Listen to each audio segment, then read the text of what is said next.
It pains me to see all this.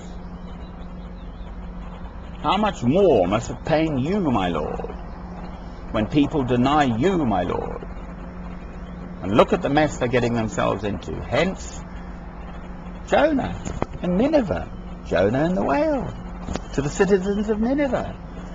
I don't know what it is about Fridays, but I did a whole series. There are 8 films here on repent, prepare ye the way for the Lord. So if you look up on YouTube, under repent, under Francis Ross Bush, because you must have found it by getting here in the first place, and look up under repent, R-E-P-E-N-E-N-T, and there are 8 films done here at Killington Lake, because it's a spiritual place.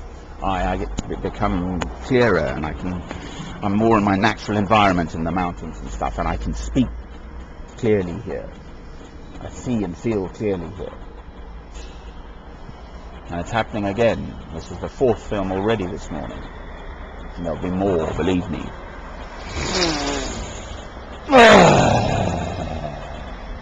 Yes, the answer is to love God through Christ.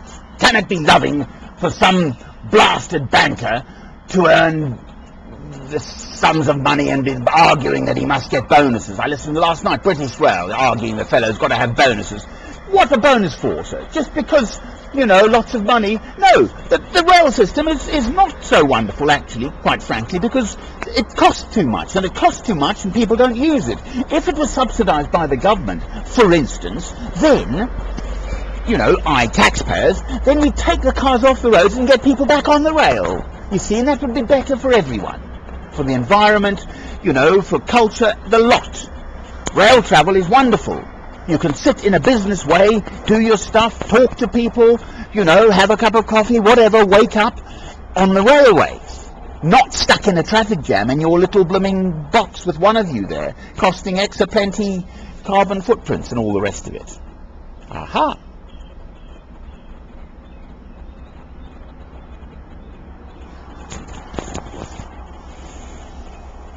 So the answer is no. The greedy West. The fat cat thing in my lifetime, I'm sure it's always existed, but started kicking in with Mrs. Thatcher in the 80s. The privatization of water is, quite frankly, unbelievable. Once it's privatized, it means there are shareholders. And once there are shareholders, it means they must have dividends. And once they have dividends, it means that they have to make profits. And the profits come out of the pockets of the ordinary working man and woman. It's obvious. And water, you're tied to your supply. You can't pick and mix and match with water. It is an absolute essential requirement of life, water. So the privatization of water, to get the money out of the private sector, or whatever the reasoning goes, was wrong. And the culture it generated is wrong. And we're now reaping the harvest, which is this credit crunch, which has barely even begun, because it's the spiral that happens.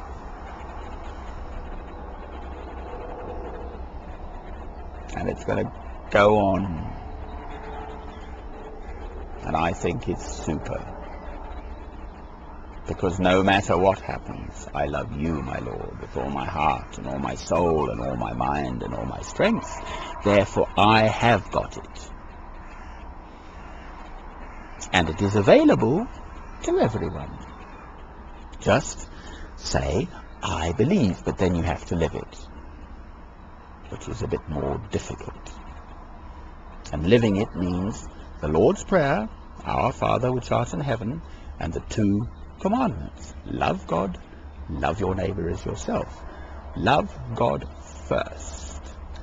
If you love your neighbor, you can't see your neighbor go hungry or be in difficulty. And of course you must love yourself too, because if you're not fine yourself, you're no good to anyone.